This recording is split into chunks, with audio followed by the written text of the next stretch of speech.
အားလုံးပဲမင်္ဂလာပါခင်ဗျာဒါကတော့ကြာစာပရိနေ့တရက်စာအတွက်ဖြစ်ပါတယ်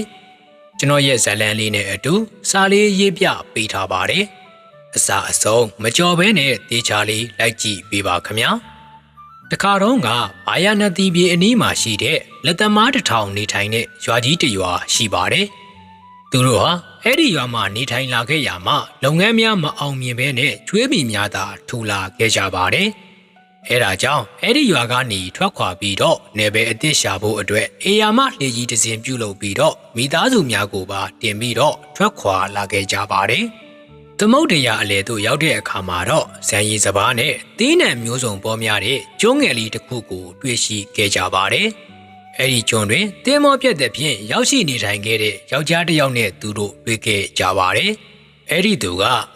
အဆွေတို့ဤကျွန်းတွင်အစားအစာပေါ်များတယ်ဘေးရန်တည်းလည်းမရှိဘူးဒါပေမဲ့ဒီကျုံးကိုစောင်းတဲ့နတ်တွေကလူသားတွေရဲ့ကျင်ကြီးကျင်ငယ်ကိုတော့မချိုက်ကြဘူး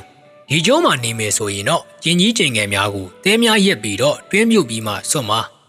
ပြီးရင်တော့တဲဖြင့်ပြန်ဖုံးအုပ်ပါလို့တတိပေးခဲ့ပါတယ်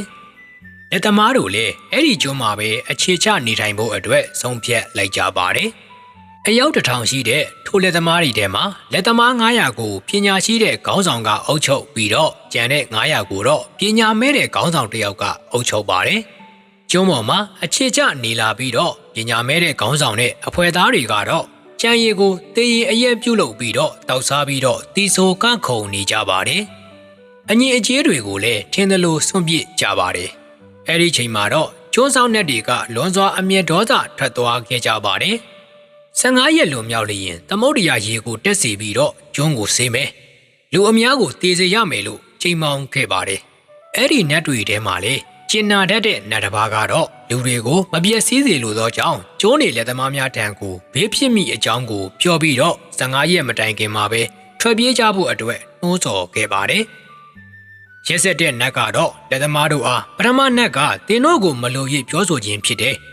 ဒီကျုံးမှာဘေးတစ်စုံတရာမှမရှိပါဘူးအဲဒါကြောင့်နေမြဲတိုင်းသာနေကြပါလို့ပြောဆိုခဲ့ပြန်တယ်။အဲဒီချိန်မှာပဲပညာရှိတဲ့သူကတော့စဉ်းစားကြည့်ငြိမ်ပြီးတော့အဆွေတို့လေတို့ကိုအသင့်ပြင်ထားမှသိမယ်။ပထမနတ်ရဲ့စကားကမှန်ခဲ့ရင်တော့ရေတက်ရင်တော့တို့တွေလေတွေနဲ့ထွက်ကြမယ်။ဒုတိယနတ်ရဲ့စကားမှန်ရင်တော့လေတွေကိုသိရမှာပဲထားပြီးတော့ဆက်လက်နေကြမယ်လို့ပြောခဲ့ပါတယ်။အဲဒီစကားကိုပညာမဲ့တဲ့ခေါင်းဆောင်ကတော့လက်မခံခဲ့ပါဘူး။အဆွေသင်ကအလုပ်ပို့လုပ်တဲ့သူဖြစ်တယ်။ပထမနတ်ကမုံရည်ဆိုခြင်းဖြစ်ပြီးတော့ဒုတိယနတ်သားကချစ်ရွေဆိုခြင်းဖြစ်တယ်။ကျွန်းကိုငါတို့မစွန့်လွတ်ဘူး။လေကိုလည်းလောက်ရန်မလိုဘူးလို့ပြောခဲ့ပါတယ်။အဲ့ဒီလိုပြောပြီးတော့သူ့ရဲ့တပည့်တွေကိုလည်းလေကိုမပြုတ်လို့ဖို့ပြောကြပြီးတော့တောက်စားမိုးရစ်ပြီးတော့သာဆက်လက်နေခဲ့ကြပါတယ်။ပညာရှိခေါင်းဆောင်ကတော့လေတွေကိုပြုတ်လို့ပြီးတော့စားနပ်ရိက္ခာအပြည့်အစုံကိုတော့လေပေါ်မှာတင်ထားခဲ့ပါတယ်။အဆအဆအရာရာအသင့်ပြုတ်လို့ထားခဲ့ပါတယ်။15ရက်ပြည့်တဲ့အချိန်မှာတော့ကျွန်းမော်ကိုရေတွေတရိပ်ရိပ်နဲ့တက်လာခဲ့ပါတယ်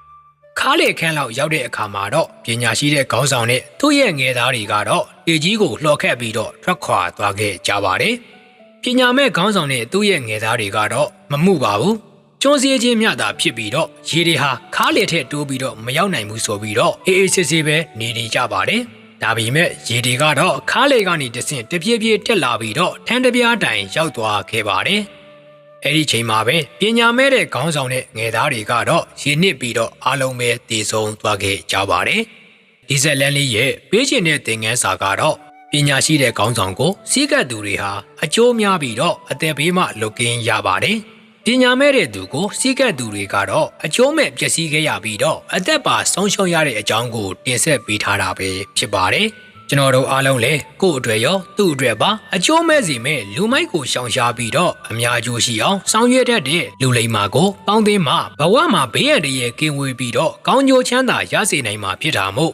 လိုက်နာကျင့်သုံးနိုင်ကြပါစေလို့ပြောကြရင်းနဲ့ဇလန်းလေးကိုဒီမှာပဲအဆုံးသတ်လိုက်ပါတယ်။အဆုံးထိနားဆင်ပေးခဲ့ကြတဲ့အတွက်အားလုံးကိုကျေးဇူးတင်ပါတယ်ခင်ဗျာ။